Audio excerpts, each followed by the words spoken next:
Nous allons commencer cette revue de la presse par les photos des obsèques des 3 soldats qui ont été tués samedi matin près de la frontière israélo-égyptienne.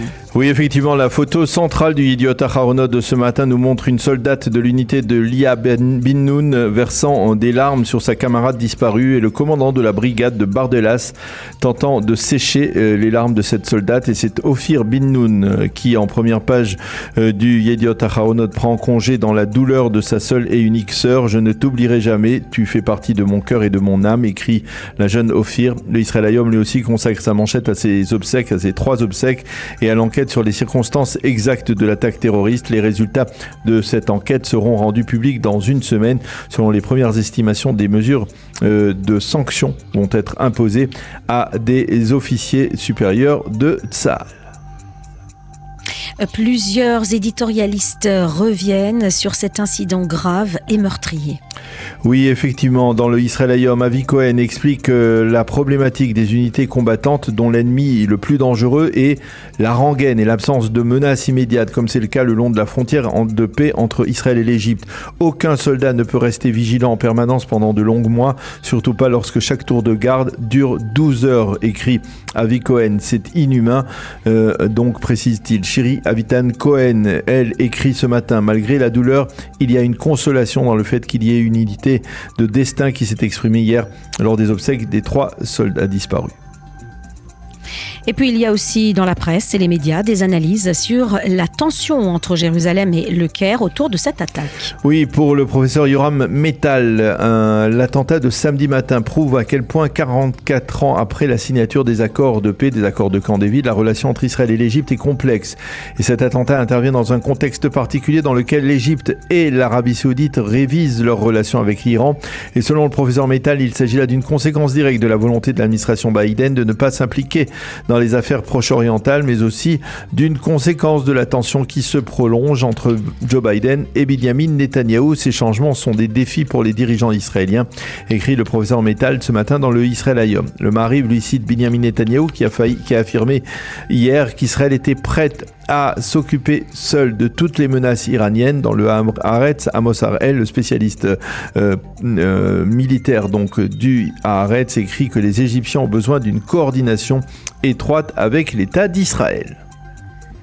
L'un des seuls titres optimistes est en première page du Israël Hayom et il se rapporte à une normalisation entre Israël et l'Arabie Saoudite. En effet, de hauts responsables saoudiens ont affirmé ces derniers jours qu'en dépit du rapprochement entre Riyad et Téhéran de ces dernières semaines, la normalisation avec Israël est encore possible. Ces responsables saoudiens expliquent que le régime iranien reste hostile à l'Arabie Saoudite et que le rapprochement avec Téhéran a été un geste en direction des Chinois pour que la normalisation avec les Saoudiens se concrétise, affirment ces hauts fonctionnaires saoudiens. Eh bien, il faut une solution au problème palestinien.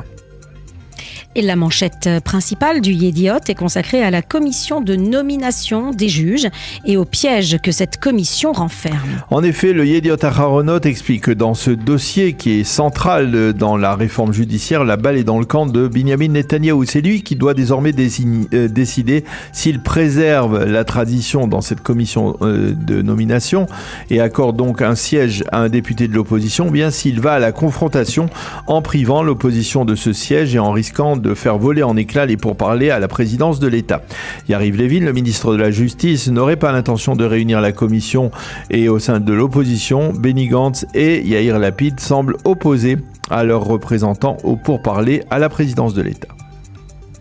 Nahum Barnea consacre ce matin son éditorial aux agressions verbales dont le député Simcha Rothman. Oui, dont le député Simcha Rothman a été victime effectivement ces derniers jours et pour cause, il faut le rappeler, l'un des artisans de la réforme judiciaire a été victime Shabbat dernier alors qu'il se déplaçait à pied dans les rues de New York.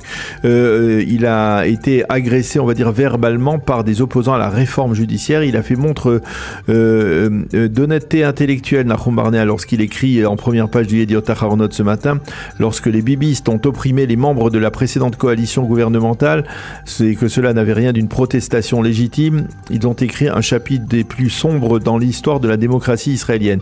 Et ceux qui se sont effrayés alors d'un tel comportement de la part des bibistes, écrit-il, à l'époque, ne peuvent pas aujourd'hui être satisfaits de voir les opposants à la réforme se conduire exactement de la même manière avec le député Simcha Rothman. L'usage de la violence est inacceptable, même si son but est louable, écrit Nahum Barnea ce matin. Et puis, pour refermer cette revue de la presse israélienne, Daniel, dans le Haaretz de ce matin, l'article historique d'Ofer Aderet vient, selon ce dernier, rétablir la vérité autour d'un des épisodes les plus marquants de l'histoire de la création d'Israël. Et oui, il s'agit du naufrage de l'Altalena, ce fameux bateau affrété par l'Irgun de Menachem Begin qui transportait d'importantes quantités d'armes destinées essentiellement aux combattants de l'Irgun qui continuaient à combattre dans la bataille de Jérusalem de manière autonome. Selon Ofer Aderet, en juin 1948, donc quelques semaines après la création de l'État d'Israël, les combattants de l'Irgun n'avaient toujours pas voulu reconnaître l'autorité suprême de Tsahal, qui avait été fondée donc quelques jours auparavant sur ordre de David Ben Gurion.